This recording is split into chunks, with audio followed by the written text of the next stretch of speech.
Did he say go? All right. All right. Here it is, the game plan. 11 o'clock Sunday morning. Getting ready to rock. Got Ben Rosser here, myself, Dave Lochran, and a 13-game slate. Ben, I got to tell you something, man. We're going to do everything we can to break down this slate, and it's Sunday, so it's a good day, and we're talking some football. But my God, with every with every piece of news that comes out, everything just gets far more complicated. And I think at this point, I'm just taking a stand on players that are either going to entirely make or 100% break my weekend. How about you? How you feeling? Uh, I feel all right. I feel better than I did last week. Worse than I did in week one. Tricky slate. These we're gonna get into it all, but man, the running back situation with these mid-range guys. Not only do I not know which one to pick, I think there's merit, especially in tournaments, of not picking any of them, and that's gonna lead me to some interesting positions. It may be very very bad, but gonna have to buy in at some point. We'll say. All right, well, let's go ahead and do it. Yeah. Let me retweet this link out here real quick. Make sure we get it out to everyone in the Twitter sphere. Yeah, look, I I was up till like 3 a.m. Working on just limit working down the player pool and trying to, you know, on Cruncher, I. So you have the advanced option, right? Of Mhm. I know you don't use Cruncher very often. You do a lot of handmade lineups, but there's the one where it's stack your quarterback with no more than, or don't play more than one running back, tight end, or wide receiver from said team unless it's stacked with the quarterback, right? But Gotcha. then there's an option to stack a quarterback with exactly, or at least one wide receiver or tight end from the opposing team. And through the first couple of weeks, we've seen a lot of that where, the lineup scoring the most points are, maybe not a full out game stack, but a quarterback, two pass catchers from one team with the wide receiver from the other team, whether it been, Mahomes and whoever from Kansas City and Juju on the opposite side, or Drew Brees and Michael Thomas, and then Deshaun Jackson on the other side. So we've seen it through the first 2 weeks take down tournaments. Yeah, it's a situation where I think, and this is a tough part. It's not just the stack; it's you got to find within the stack getting it right Of course. because Antonio Brown Mm-hmm. not in that stack. Tyreek Hill wouldn't have been and Right. even in week one, you had to find the right receivers for the Bucks. You had to find ways to do it. So that is tricky. We're gonna jump right into, we got Falcons, Saints right at the top of the script. It's not just, fire up that game. I think that's somewhat obvious. It's how do you navigate, because you can't play them all. Exactly. You were up that late, man. That's impressive. I would be MIA for the show if I was up that late. I'm in a grumpy mood too, because for anyone, I bet Oregon yesterday, and they lost in one of the worst of all time beats. So that's neither here nor there, though. Yeah, well, I bet Old Dominion outright, so that's Yeah, pretty there you cool. go. Yeah, my Hokies down in the dumpster. I So definitely did not bet Old Dominion yeah. outright. That'd be Nope. ridiculous. But yeah, I'd be getting paid out like that dude from FanDuel. Uh, all right. It's Let, sports rich. yeah, let's jump into it. New Orleans and Atlanta. You got Breeze. You got Ryan, who ran in 2 touchdowns last week. I think you could say that's uncharacteristic behavior. Um, anyway, look, this game right now, when you're looking at totals, the second highest total on the slate. Obviously, the first one comes from Arrowhead Stadium, but you're expecting to see a lot of points from this game. It's got what? Actually, that's funny. The KC game came down to 54. This one's at 53 and a half. So you're pretty much dead even here. But you have, Michael Thomas, who has caught 28 of 30 targets this season. Explain that one away. Uh, Alvin Kamara, who figures to be heavily used here. On the other side, you have Julio Jones, who's under 8K on DraftKings, Tevin Coleman, Austin Hooper evens $2,900. Calvin Ridley's getting some attention at 37. Like this game, there are so many players to choose from in this game. And like you said, you definitely can go wrong choosing this game or Yeah. piece for which pieces you decide on. That's the tricky part. Like I definitely like this game like most. I have plenty of Matt Ryan. I don't mind Breeze, but within that, is it Michael Thomas? Is it Kamara? The Saints. You have two monster salaries, and then on the other side, it's interesting. You have Julio, but then you mentioned you Ridley, Hooper, even Sanu. Mm-hmm. It's very difficult to find the guy there. You can mix and match. You can get more Falcons in your lineup for less salary. Whereas, I mean, the Saints, I'm sure people will use Breeze, Kamara, and Michael Thomas. That's a lot of salary, though. I'm not sure I can stomach that. Yeah, it's tough. And I guess I don't know if it's necessary because as we'll see in other games, there are a lot of other see like this is one thing too.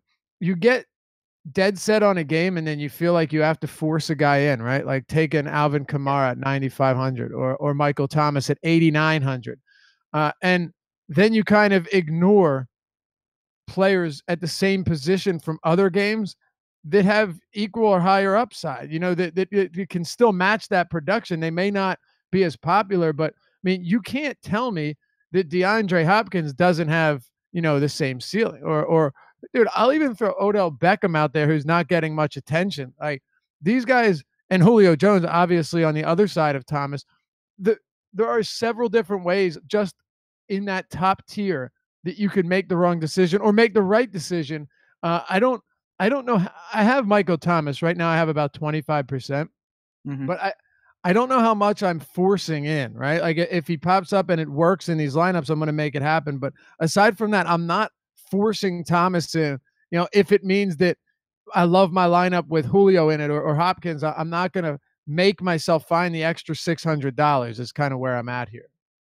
Yeah, I don't have much Michael Thomas, to be honest. I think that the price is just a little much. You just mentioned the targets to receptions. It's unsustainable, and he could have You a fine think? game. Yeah, exactly. I know, bold stance here. This is the kind of info you can only get on the show. Uh, there's so many other receivers that it's not that he couldn't have a fine game, but you mentioned DeAndre. Odell's going to be quiet in terms of ownership. I like Julio as well. Kamara, I'm forcing a little more. And I know Gurley's sitting there, and he's another one. Probably going to benefit from all this talk, but I really am harping on the Deion Jones situation for the Falcons. I think that this is just the perfect guy to attack this defense. And if we've seen him on limited touches get there, I think the workload's going to be increased. I do have a good amount of Kamara. That's the guy in terms of the expensive options that I went and got. Okay. Yeah. And obviously makes perfect sense. You're talking about someone in Kamara that's going to be heavily used no matter what. Like honestly, him and Michael Thomas have been I I don't mind ever pairing those two together with Breeze because they're both seeing market shares, what, 25, 30%. Michael Thomas is market shares through the roof this year. Um, it's what second highest in the league. It's 38%. But then Julio Jones has the highest in the league after 2 weeks at 42%, and he's $1,000 cheaper. So like I don't mind going to Julio here. Obviously, don't want to spend all the time on this game, but let's kind of cap it off like this. Where are you prioritizing in this game? You mentioned Alvin Kamara. What about a discounted Julio? What about guys like Hooper and Ridley and Sanu down there for this Atlanta team? So for me, it's Kamara and Julio are two guys that I actively tried to get up to. I like both those pieces. I do have some of the secondary Falcons, but it's mostly with Matt Ryan. I don't love the standalone. I think Hooper's interesting only in the sense that Eric Ebron is a disgrace. And even though I'm playing him, I don't feel comfortable in any way, shape, or form with that situation. So if you wanted to get away from that, I would understand. But yeah, Julio and Kamara are the two expensive options that I really tried to actively get. Getting away from chalk can sometimes be a bad decision. Oh I yeah, never see it being the worst decision when Eric Ebron is poised to be chalk. that's right. The chances that he gets hurt today, it's like 75. That guy, anytime I played him, it just goes to red zone. He Nice. comes up limping. I don't hear about him for 2 weeks, and then he's back. It's just unreal. And you're right. Eric Ebron is a guy. I know we're jumping around a little, but let's be real. The ability for him to absolutely bust is massive, regardless of the situation. So you can look uh, elsewhere. I feel pretty comfortable saying that. I certainly will be, and we'll get to those games for sure. But that's one spot where I will certainly be looking elsewhere. All right, let's talk about Green Bay and Washington.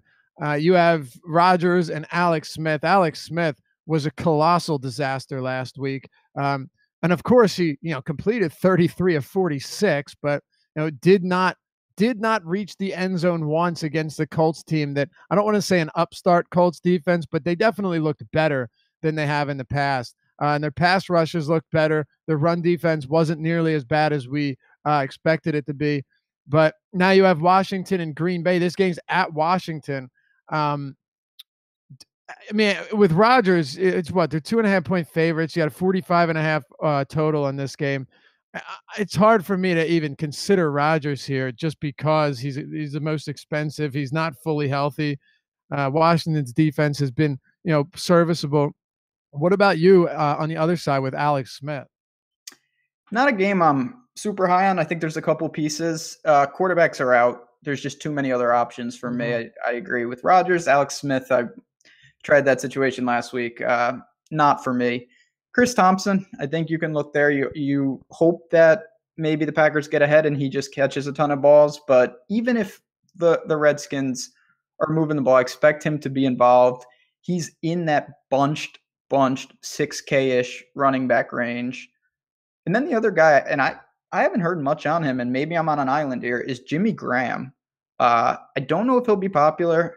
I have a lot of interest there. I think he's in a weird spot in tight ends. A lot of people are going to punt with the Ebrons or go get the Ertzes, and I get that. But Jimmy Graham, red zone target, had a good game against the Vikings last week. Only 4,800.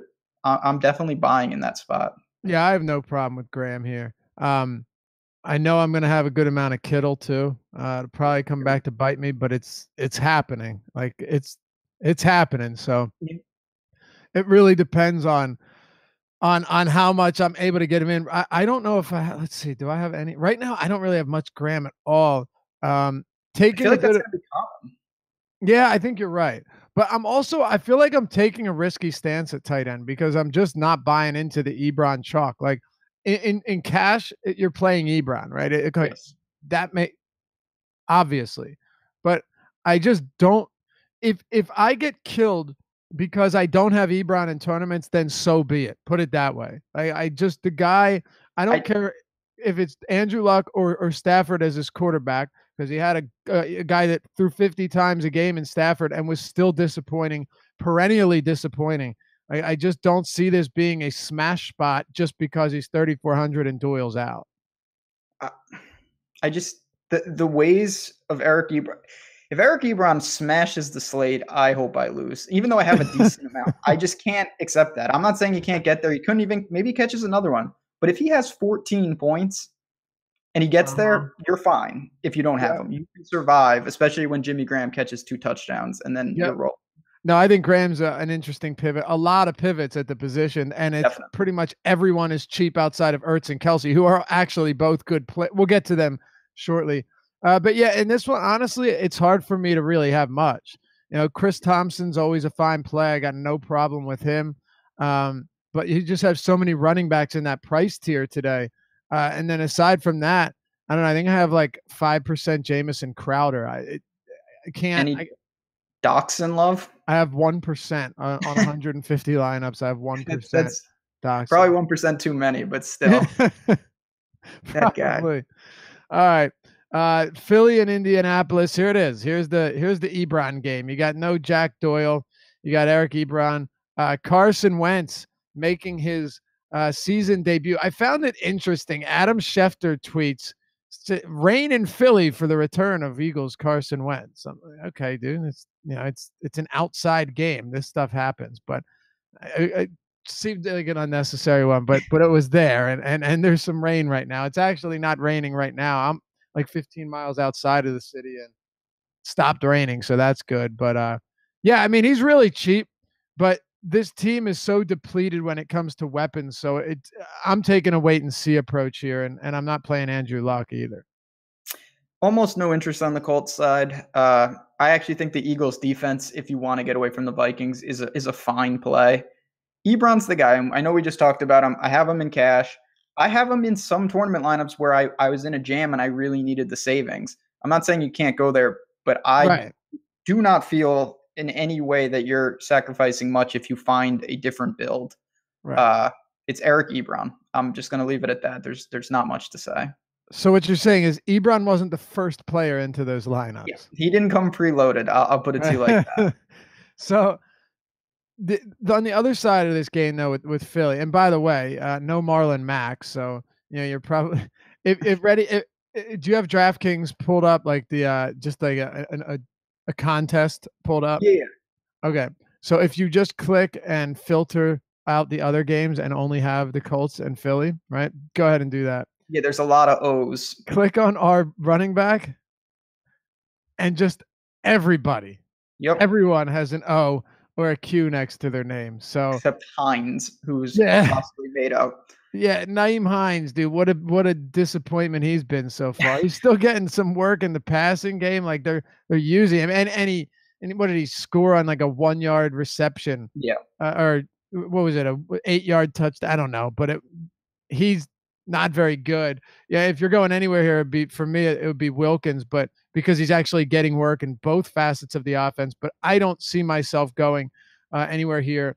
On the other side, though, like this is the big question of the day, because I'm worried. I'm worried that this doesn't work out as everyone is expecting it to work out. And here's what I mean. Now, Wendell Smallwood flat out stinks. Okay, this dude's not good at football, but he is on the active roster, and he's going to get work. I can assure you that he is going to get work.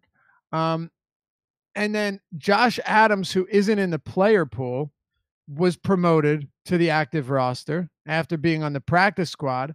And it's looking like he's probably going to get a little bit of work as well.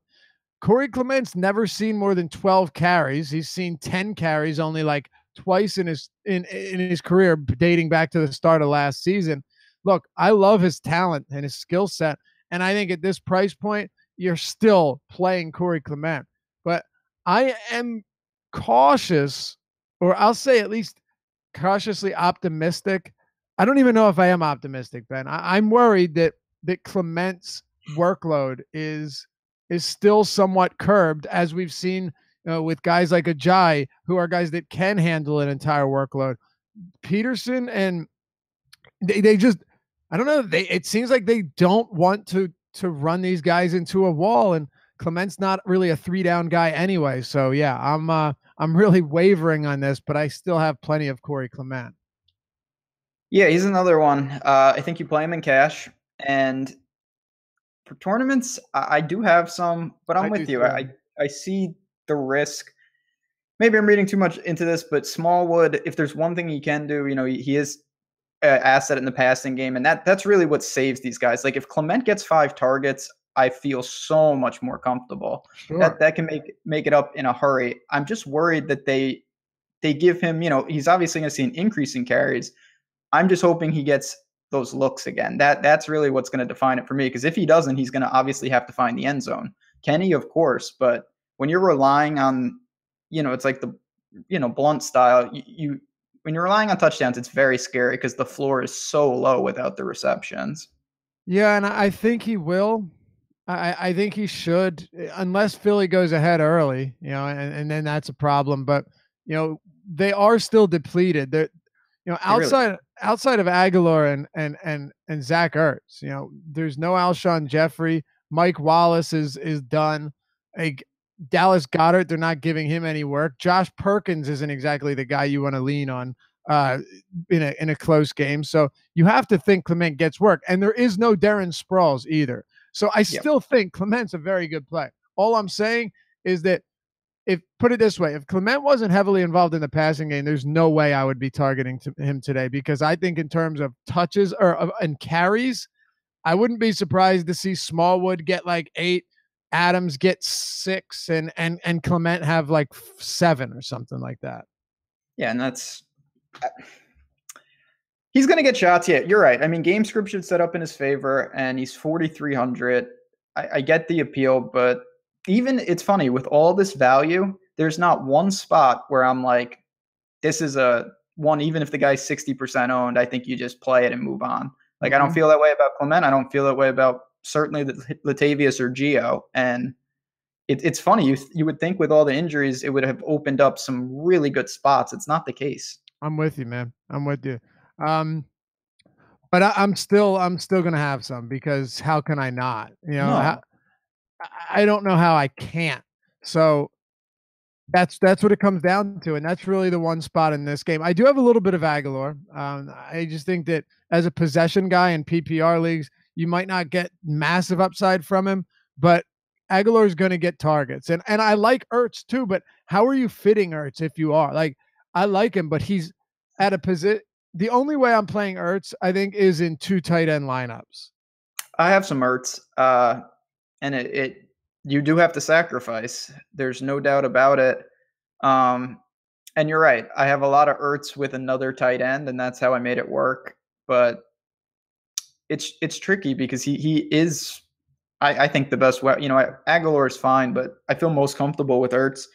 It's just an opportunity cost. That is an expensive little tag. Not for him. It's just what you sacrifice paying that at tight end as opposed to the other positions.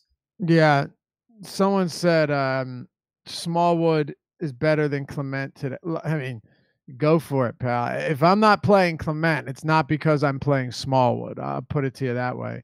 He's And flat 3K, I but know, I know, dude. His guy's terrible. I mean, you they have really a don't like that guy. no. He's horrible. He's a bad dude. If he didn't have the league's preeminent offensive line in front of him, he might not gain a yard all season. Oof. But no, look, at minimum salary, you could do worse, right? I just don't see any ceiling there. Quick question, we'll move on. Zach Jameson says thoughts on the pivot off of Clemente. I think he meant Clement to Dion Lewis.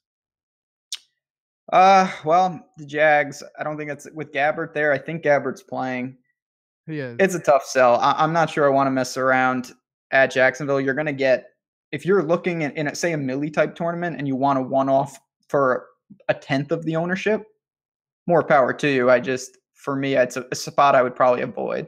Yeah, I'm with you. I still think though this is a week where there are going to be a lot of chalky guys at running back, particularly, and a lot of guys similarly priced that are just as good of plays, but because they're not the flavor of the week, right? Because they're not filling in for injury, even though DraftKings priced them all correctly anyway, they're not chalk, right? Like Latavius Murray isn't chalk because he's 3,800 and Dalvin Cook was a late week injury ad. You know what I mean? So No, it's interesting and that's why I'm trying to middle with cash. What I do this in golf, I do this in all sports. There is a giant subsection. It's like a gray zone where Latavius Murray can get there in cash and still be a good fade in tournaments. And I think the way some of these running backs fall this week, that's where they're falling. Where I don't see the bust where it's like, oh, I don't want this guy in any format. But I don't know how many times Latavius Murray is making me close my laptop at 2:30. Like I just yeah, don't see that upside, to be honest. I hear you. Well, I guess we'll find out. Yeah. I said that last week, and I closed my laptop at like 1:30. So what do I know? But well, well, the Buffalo Bills should close their laptop at like 12:55 yes, because they're 16 and a half point dogs against Minnesota. I said it earlier this week. I said it on Sirius yesterday. This team might not win a game all season. I would not be surprised. And now they're 16 and a half point road dogs. Latavius Murray, clearly has a ton of touchdown equity here, right? Like there's no doubt that that's where if you're playing Murray, it's because you think the guy could score, 2 or 3 touchdowns, which is possible. Like, dude, Murray could finish with 50 total yards and 3 touchdowns, and it would not shock me. So that's why I still have some. It's not because I believe in his, elusive nature and ability just to carve up defenses. No, they're going to drive down the field and they're going to put the ball at the goal line and he's going to get ample opportunity. That's where I see it. But here it is, Ben, 16 and a half point favorites in Minnesota. it's bad. It's real bad for the Bills. We can just skip over them. I have no interest, Yep. even though I'm a big Josh Allen guy. Don't play the Bills. I'm with you. Latavius, he's not going to be an asset in the passing game. he's going to get as good a game script and the chances to score, but touchdowns are touchdowns. We see it all the time. It's very variant. It's streaky. It's fluky. I'm hoping maybe he grabs one and he has 70 yards and we call it a day and he's fine in cash and he doesn't kill me in tournaments. I think that's a really viable outcome for a game like this. My question is, and I really don't know the answer to this, is what to do with Diggs and Thielen. I know the Vikings are going to move the ball. I know probably late in the game they're not going to be throwing the ball, but somebody's going to score. I mean, they're going to put up points, and the Vikings D is great, but I don't think they're going to have 3 touchdowns, So where does it come from? Yeah. I don't. Well, we know where it's come from, but we don't necessarily know where it's going to come from. And that's the problem with games like this, because you still have Kyle Rudolph too. I have a little of him. Yeah. I don't have much. Only because there's other tight ends I like more, man. I had to cut some guys out of it. Kittle's gonna get you into trouble. I can feel it. Oh yeah, I'm in big trouble. I'm already well aware of that. Okay. Yeah, Kyle Rudolph is just the type of guy. Watch, I'm going to say this, and he's going to have a career game. Like, I'm just ready for it.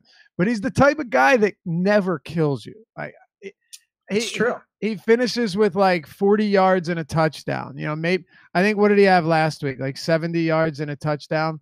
I mean, that's a ceiling for Rudolph. Again, 50 fantasy point game incoming. But I'm right on this. Rudolph very seldom burns you because he had a monster yardage game with multiple touchdowns, or even, I don't know. It's just hard for me to see that here. So yeah, I think obviously the reason I'm playing him in certain spots is he was my last man in, and his ability to he's a red zone target, and so often he just gets 12 to 15 and it doesn't kill your lineup. Oh yeah, he's not a bad play at all. No, I'm not saying all. That Rudolph's a bad play. Just that I will be going away from him in some spots because I'm stupid, I guess. Thielen and Diggs, though, honestly, at their price points, I'm having a very tough time justify getting them in. That's the problem. Even though they're beasts. Like, it's like, I prefer Julio. There's no doubt about that. And I don't like spots, and maybe this is a block on my point, but I hate spots where you got to get it right twice. Like, the production has to come from the receivers, and then even if that's true, you got to pick Diggs or Thielen. So good luck with that. It's not just, it's one of them. Like, I wouldn't be stunned to see one of those guys get there and the other to have 6 for 40, and that's it. It's a tough spot. I think if I was making more teams, I would just have one team with Keenum in both of them and just load it up and then hedge that way, because it's very tough to pick and choose. Yeah, no, it really is. That's all. Yeah, you're right. Let's move on. Miami and Oakland here. We've got Derek Carr and Ryan Tannehill. That's fun. Yeah. Like, the one spot from this game that I like, and I like quite a bit, is Kenyon Drake, man. I like Philip Lindsay last week just racked up 107 rushing yards on 14 attempts against this Oakland team. Todd Gurley racked up 100 yards, did it all in the second half because he didn't get any work in the first. Like, this Oakland run defense is the furthest thing from imposing. And Kenyon Drake is, when you compare him in terms of projected ownership, when you compare him to Latavius Murray or Gio Bernard or even Clement, because he's not that far off in price, you're just getting a massive ownership discount, which is why I'm going to have some today. A lot. Yep. We didn't talk about this before the show. I had borderline no interest in him, and here I am. I have a good amount of Kenyon Drake, and it's for the reasons you described. He's a really nice pivot. He's got some upside with the receiving edge. Miami at home, it's a good spot for him. I'm buying. I really didn't think I would, especially with all the value that came out. Right. But yeah, I have some Drake. Other than that, I mean, I think you can make a case if you want to take a flyer on a Stills or Amendola. One of my real off-the-wall defenses is the Dolphins defense. They're playing well. They're at home. I really don't like the Raiders. Don't see much from them. So if you're looking to punt, I have one extreme real bad play down there, but the Dolphins are another one. I don't mind the Dolphins either. According to Football Outsiders, they don't factor in opponent strength until week 4, but Yeah, this Miami team is number one in pass defense, DVOA, and fifth in run defense. So, granted, they'll come back down to earth a little bit, but Yeah. their defense has looked good. They have. They've looked good. You know, even matchup agnostic, they've looked good. So, yeah, I don't have an issue with that. Gonna have some Drake, and I think you're calling the Miami defense is perfectly fine too. What about the other side? Anything for this Oakland team? Not really. Don't want to mess around with the running backs. Jared Cook's not a tight end that I look to. If Amare, I wouldn't fault you if you wanted to go there. He finally came back from the dead. I expect them to give him some targets, give him some chances. But it's just a situation I found myself going to other guys, or I didn't have the room to pay. It's not an expensive tag, but it's not nothing either. Right. Yeah, I don't have much Amari either. I don't know if I have any at this point. I have to Yeah. look. I have to trim fat somewhere. You can't get everyone in. You know, No. if I could, I would definitely have some because he does have upside. But compare relatively speaking, not as much as everyone else, or at least consistency for that matter. Denver and Baltimore, Ben. This one in Baltimore should not. I don't expect this to be a particularly high scoring game, but we shall see. And Case Keenum definitely came back down to earth last time out. Um, it's hard for me to buy into Case Keenum, man. I don't buy into this guy. I actually think Baltimore's defense is kind of interesting here, but Denver has weapons. It's just is Case Keenum going to be able to operate this offense functionally? Because I think it could be a tough day for Denver, but I don't know if it's a huge game from a fantasy standpoint for me. What about you? No, not a big one for me. Uh, you talked about it. They got weapons, the Broncos, and they're away from Mile High. That's not great. You got Emmanuel and you got Demarius. I think it's fine. The one guy who I do have some sliver, I just want to mention him because Tyler Boyd's going to be popular, of course. Mm-hmm. Cortland Sutton is seeing the snaps. He's seeing the targets. He just hasn't done anything with them. I He have had a some. touchdown negated last week too. There you go. So could have done something, and I think we do see him be an actual third wheel in the receiving game. I don't mind going there. He's only 3,500. But other than that, this is the kind of game I have a play. I have a play here or there. I don't have any stacks of this game. I really have no interest in the Ravens. There's just too many unknowns. Bunch of tight ends, bunch of receivers. I don't want these running backs. Not an interesting one for me. Yeah. Again, it's just the question is like someone might say, "Oh yeah, well this guy a great play, great leverage play, isn't that?" But how do you prioritize some of these guys has been my issue. Even as leverage plays over popular guys, there's still other options that I like a lot more, and that's what it comes down to. It's Yeah, hard to love this game. agree. Especially like Buck Allen and Alex Collins. It's Yeah, I don't think I'm getting there. that's running back. I really have no interest. The receivers, I don't. If someone told me last minute in Emmanuel Sanders or Demarius, no problem with that. I might have that depending on where my teams end.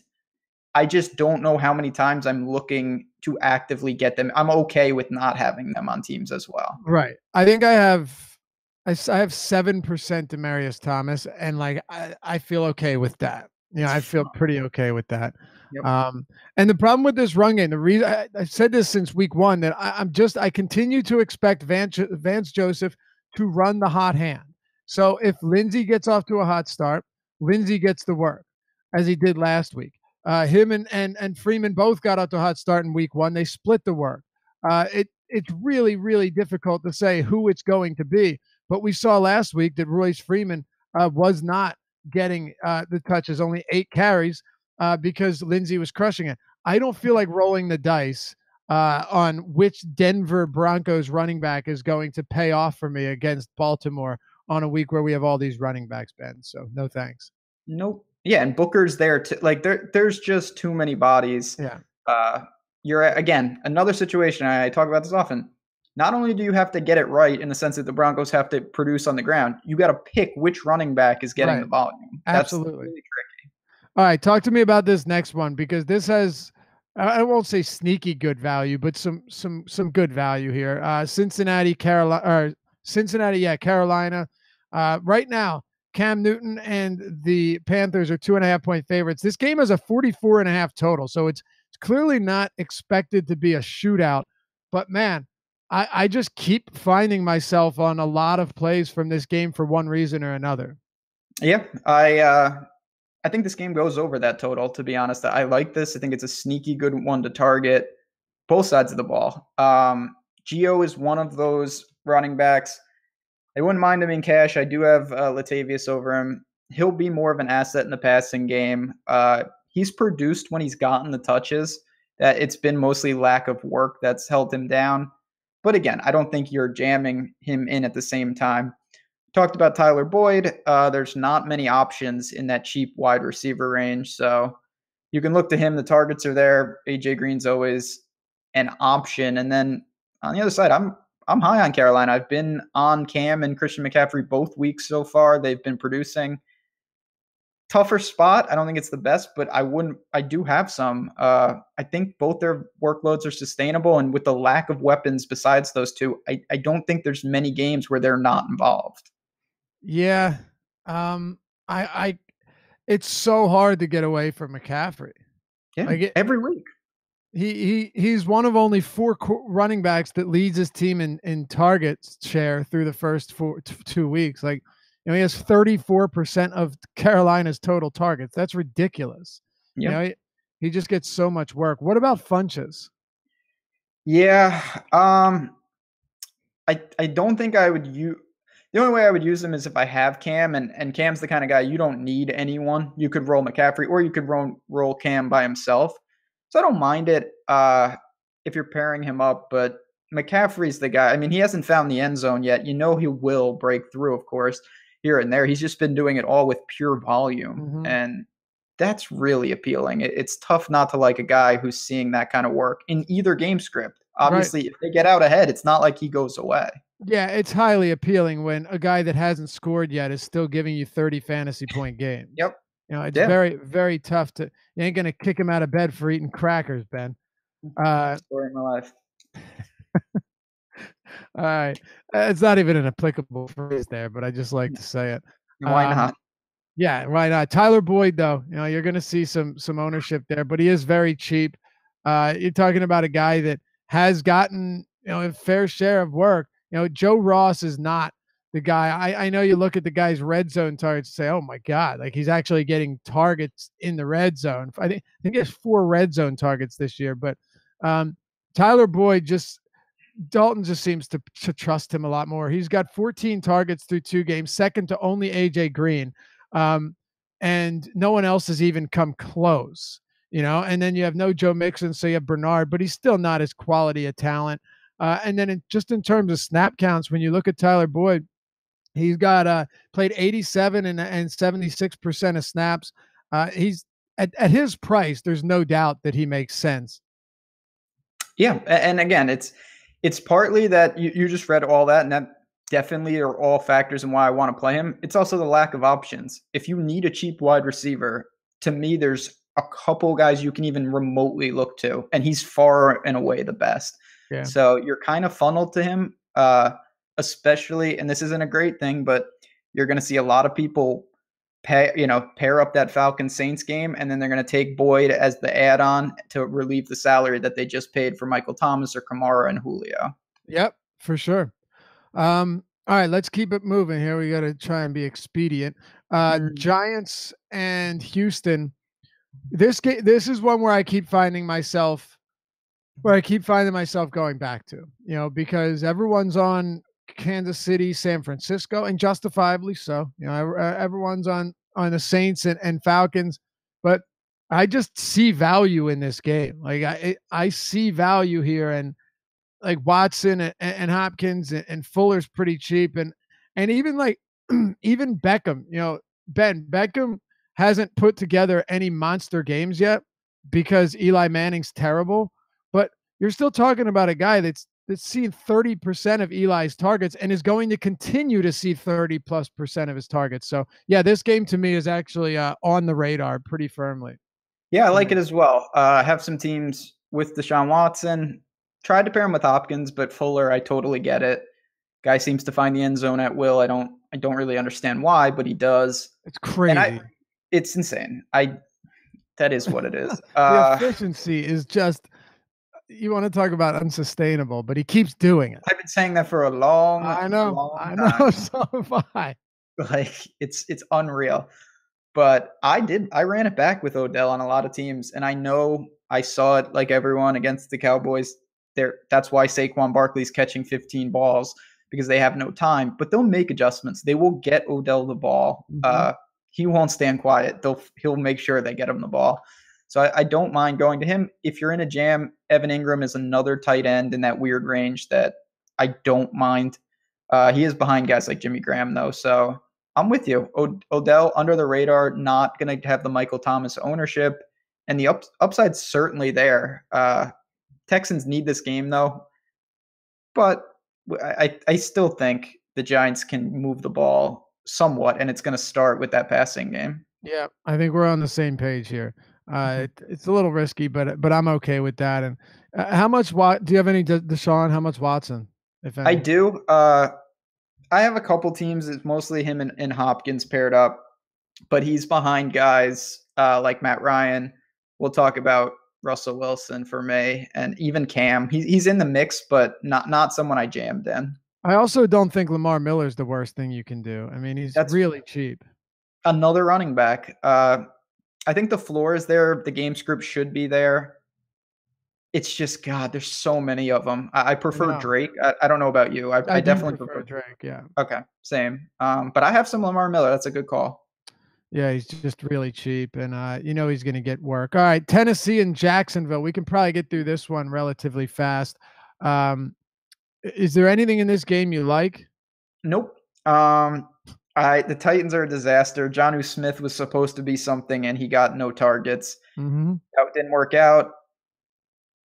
We saw last week. I mean, when Fournette is out, and I believe that he is again, he is. Bortles is efficient, but he really spreads it around. So I have some flyers on guys like Moncrief, but that's all they are. You can't prioritize him, DD, Cole, Austin Sperry. They just have a lot of mouths, and there seems to be no reliable order. I'll tell you what, if Yeldon was out, I would have Corey Grant everywhere. Like, it's good. He's got some legit explosiveness, and that's not even going to matter because Yeldon is playing. But if he was out with Fournette, God, I would have a lot of Corey Grant. But moot point, so it doesn't really matter. I'm with you though. Like, Keelan Cole might have made a catch of the year last week and had a big game, but like, it was 7 receptions on 8 targets. Moncrief had 9 targets. Westbrook had 5? Like, he just spreads it around too much. And that was in a game where they knew that if they took their foot off the pedal, they would lose, like they did in the AFC Championship game, right? In a game like this, I don't think you're going to see as much. I don't think you're going to see them force it as much as they did, and it worked last week. But I don't think it's it's against Tennessee. I don't know if there's going to be as much urgency. So yeah. They all caught touchdowns. All the guys you just mentioned all found the end zone. Yeah. It's hard to imagine that happening again. Crazy. Yeah, I forgot that Westbrook did. You're right. Look at that. They just all scored. Yep. Yeah, maybe Yeldon. I honestly, I look at it, I say Yeldon could be interesting as like a Clement pivot or something. But again, you're still taking chances. And I think Corey Grant will still get some work. San Francisco and Kansas City. And by the way, I just don't see the need to go anywhere in Tennessee. Like, even though Corey Davis is cheap, that's an ugly offense right now.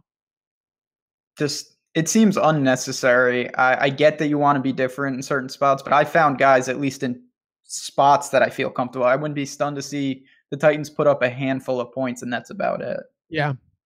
And by a handful, you mean like 5, like as much. A safety and a field goal. Just that's it. Yeah. All right. Kansas City and San Francisco.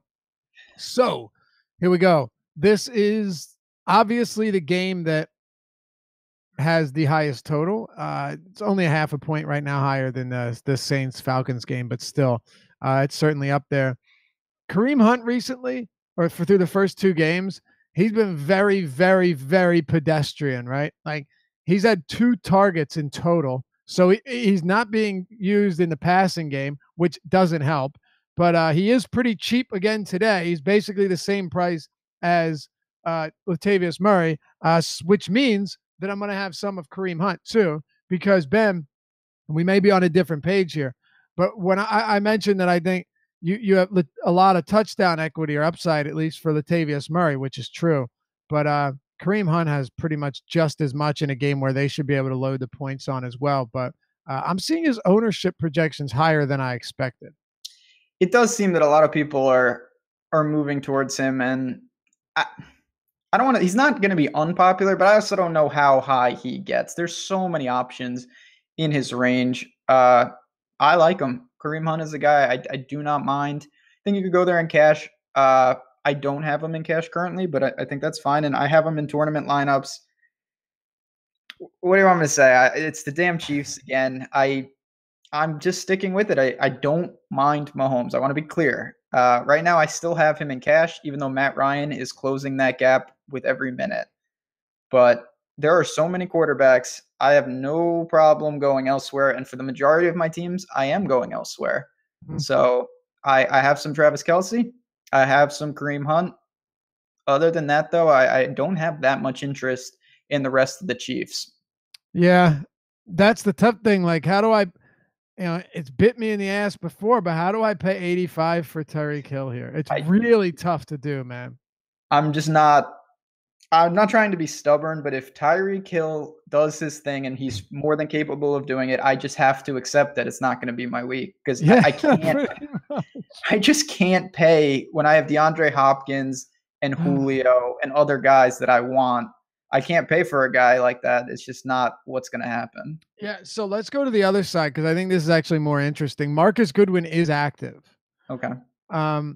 And he had such a connection with Garoppolo in the preseason and in training camp. It's all you heard. I brought a beat writer for the Niners on to the Sirius XM show earlier in the year, and he was talking about how God, it's like the only guy Garoppolo looks to, and this and that, and maybe we'll see that like as we go forward, but it might not be the case today. Especially, I feel like Goodwin's not at full strength. I could be wrong. I haven't spoken to him, but I feel like he's not at full strength. And you're talking about a quad injury on a guy that needs his speed.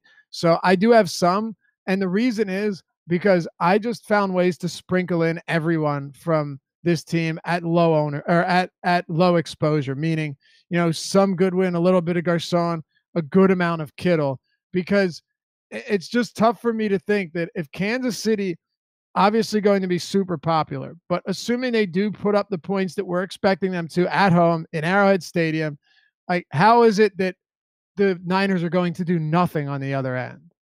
You have to assume, the game script. I expect the Chiefs to handle them. The Niners are in play. It's just very difficult to order them. Is Breida in the mix for you at all? That's the one I don't. That's the one I have the toughest time with. Like I think Breida's fine, but I'm not prioritizing Breida. Let's put it that way. I'm not prioritizing him here. Yeah, I'm kind of the same way. I wouldn't fault anyone for going there. It's tricky. I want exposure to the Niners, but I'm having trouble doing it because I have a lot of tight ends. Kittle's a guy I don't mind, but I do really like Jimmy Graham. He took a lot of those spots. Goodwin, he's a great flyer. He is the Tyreek Hill mold where price is almost irrelevant.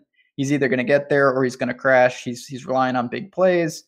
It is a little worrisome just the way he does play that he has a leg injury because he is a speedball.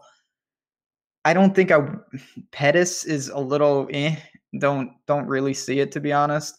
And I have a sliver of Breida, so I mixed and matched. Not as much as I really want, though, to be honest, in a game with a high total and a game script where Garoppolo should be throwing. Right. It was tricky to get it. I thought I would have more Niners. It just didn't really come about. Yeah, I thought I'd have more too, but it's tough. Honestly, Kittle is the one that I have the most of, and I have quite a bit of George Kittle. I think that's He's same for me, even with the tight end stuff. Right. Look, here's the thing. Berry is still out, right? And Jesse James just carved them up, and he's a blocking tight end. Like the guy is generally not heavily involved in the passing game.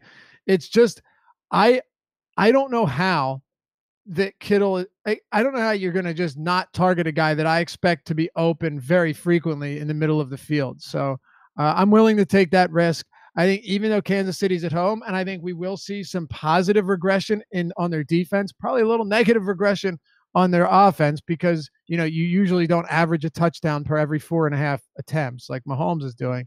I still think that Kittle gets to work, so that is a place where I'm probably going to take a stand and have a lot of them, and we'll see how it goes. But players against Kansas City have worked well this season.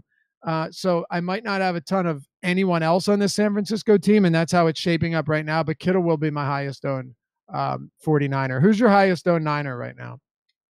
It's Kittle, but Okay. it's just not. I don't have a ton of any of them. All right. All right. We got a few games to go here. Anything else on this one? No, I think it's just. I'll wrap it up just as an overview. I get the logic to doing a lot of different things, and I know that's great, not great analysis, but it's true. You could full stack this game, and I don't think it's terrible to go underweight in certain spots. You just have to let it unfilled, and I think for me, I'm more on the side of you can get away with having pieces. I didn't stack this game much. Yeah. I thought I put it this way. I thought I was going to stack it a lot more than I actually did. You know what I It just mean? didn't work the way I wanted it to. Right. I'm with you 100%. That happens sometimes. Yep, for sure. All right, Rams and Chargers. This game's actually pretty interesting to me because I think it's going to go unnoticed. But guys like Cooper Kupp, and I'll tell you, if there is somebody that I could see having a big game, and it's very risky, very risky, but I wouldn't be surprised to see somebody like Austin Eckler put up Ooh. numbers. And the only reason, look, obviously, a huge risk could yield nothing, but if the Rams defense is as legit as they've looked through the first weeks, we know their corners are good, right? We know they're going to get pressure on Rivers. Well, then you might see like a Jalen Richard type role for Eckler here. Obviously, Melvin Gordon is also a pass catching back, but yeah, I think the Chargers are going to have to find some way to move the football, and I'm just trying to think of the ways that they're going to do it. I don't think you need to target them, Ben. Don't get me wrong. I don't think you need to go to the Chargers here, but if you were to say how will they move the ball if they're going to do so, I think targeting Gordon and Eckler in the passing game will have a lot to do with it because they don't have any tight ends that can catch passes like a Jared Cook or a. Yeah, I mean, we did see as inept as the Raiders are, they did lay the real blueprint for attacking the Rams. Some teams aren't going to have those personnel. You just mentioned these guys don't have Hunter Henry. That would have been nice. Eckler is the type of guy who can do that. I'm interested to see how Keenan Allen does. I don't have any. I think it's an avoid, but just in a vacuum, this is an interesting game because it's going to be overlooked. The Chargers are a good team. So are the Rams. Two good ones going at it. I'm more interested on the Rams side of the ball, specifically Robert Woods. I think he has a big game. I know it's tough to pick between all these receivers, but 5,100 fit a lot of lineups in what I was trying to do. I had a lot more than I thought I would at the beginning of the week. Yeah, I have more Cooper Kupp. That ended up being my guy here. Did you go to Gurley? I don't have much Gurley, no. Neither do I. But it's at the Kamara exposures at the expense of Gurley. Put it that way. You know. Yeah. So I mean, it's. By the way, what are your thoughts on Sammy Watkins on the game we just touched on? I felt like the game to get him was last week. I missed that for the most part. I had a little. I had like kind of feels like Kelsey's the one who I think we see that continue to translate, where Watkins is going to be hit or miss.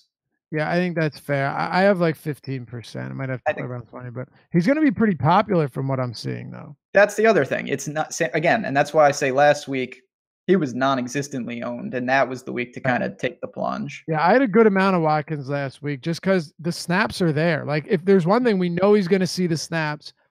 Will the targets be there? I don't know, but he's going to play like 90% of snaps, which is, that's good. Put it that way. Anything else on this one though with the Rams and Chargers? It is an interesting one. No, a better real life game. Yeah. For me, I would love to have Gurley. Of course, I wouldn't fault a single person for going there. It's just like you said it. Kamara took a lot of those shares. Yep, certainly did. It makes it tough to get both of them into lineups. Two more to go here. Dallas and Seattle. Dude, Russell Wilson threw a pick six last week for the first time since his rookie season. Dallas is 1-1, and their offense has been just highly anemic through the first couple of weeks. I know they scored 20 points last week, 8 against Carolina, but I don't know how they're outside of that long Tavon Austin touchdown. Like this team, and they have Zeke, but where are the weapons? How are they going to score? They're not going to score a lot because they have no weapons. I mean, they have Zeke, and every other team in the league sees that. Like when Yeah. Cole Beasley's leading the charge, it's just not. Like Deontay Thompson didn't know he was still in the league. It's bad. So I have no interest on the Cowboys side, but I am very high on Russell Wilson. Think I'm on an island there, and that's okay. Played the Broncos, played the Bears, both on the road. Coming home, we know the efficiency isn't going to be there. The line is really bad. I still think he's going to bootstrap his way into some big games. And at the price tag and the ownership I'm expecting, pairing him with Lockett and letting it fly. Yeah. All right. Fair enough. Yeah, you have more interest in Wilson than I do, but at home, I think this Dallas defense. Someone had mentioned playing their defense, and like I get it because they've racked up a bunch of sacks, and Seattle's been. I think Wilson's been sacked like 12 times through the first two games.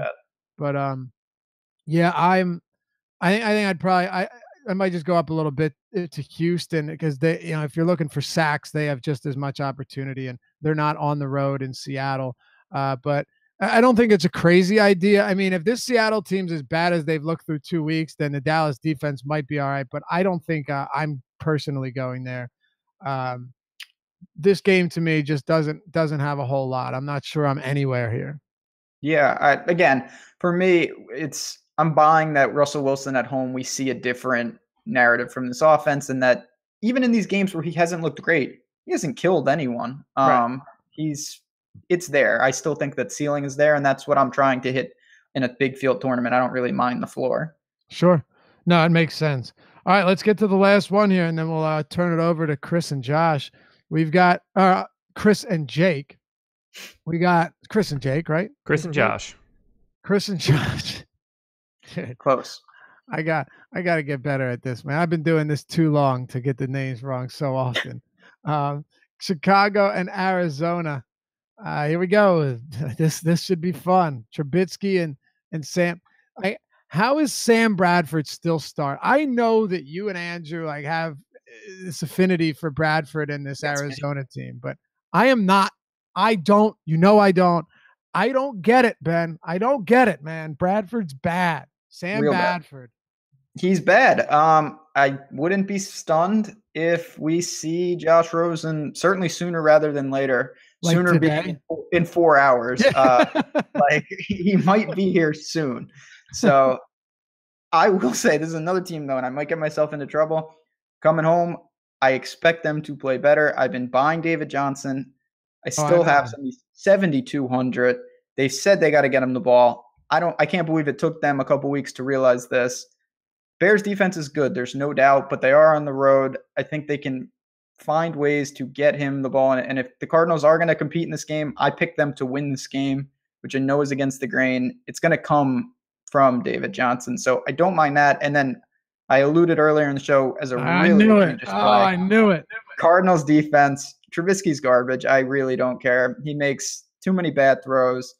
And again, it's correlated in the sense that if the Cardinals can put some pressure and not let the Bears just coast and force Trubisky to really get moving and make some throws, I think there's some upside. As a pure punt, I'd prefer getting up to someone normal like the Eagles or the Vikings, but I wasn't able to do that in all my lineups. Well, hey, that's a hell of a way to close out a show. Arizona defense. Hey, man, look, anything can happen, right? Anything's possible here. That's what I've been saying to justify some of these things. But yeah, we'll find out. I mean, it's tricky. You need the savings somewhere, though. Yeah, you do. You're going to have to find this somewhere. And a lot of that's going to come in the shape of like Tyler Boyd and such. What are your thoughts on Fitzgerald, though? He's another one. Yeah. I think he's only like 50-something, 5,400, I want to say. I have some, and I hate Bradford, but I have to have some Fitzgerald. I think you got to buy a little. Targets will be there. They say he's fine in terms of injury. I think just on a volume standpoint, you got to have a little. Yeah, right. That's where I stand as well. All right. Well, It looks like that'll do it for us. Thanks as always for tuning into the game plan. We appreciate you guys. We wish you the best of luck. You can hit us up on Twitter at JazzRazDFS, myself at Laffy_D. The handles are under our names and our pictures. Yep. Appreciate it. We will be back with you on the game plan next Sunday. Let's have a good week, Ben. I'm hoping we're going to turn the tide this week. Big things. All right. Stick around for Chris and Josh. Coming up next, I'm just going to mumble the names from now on in case I get it wrong. No one will know the difference. All right. Good luck, guys.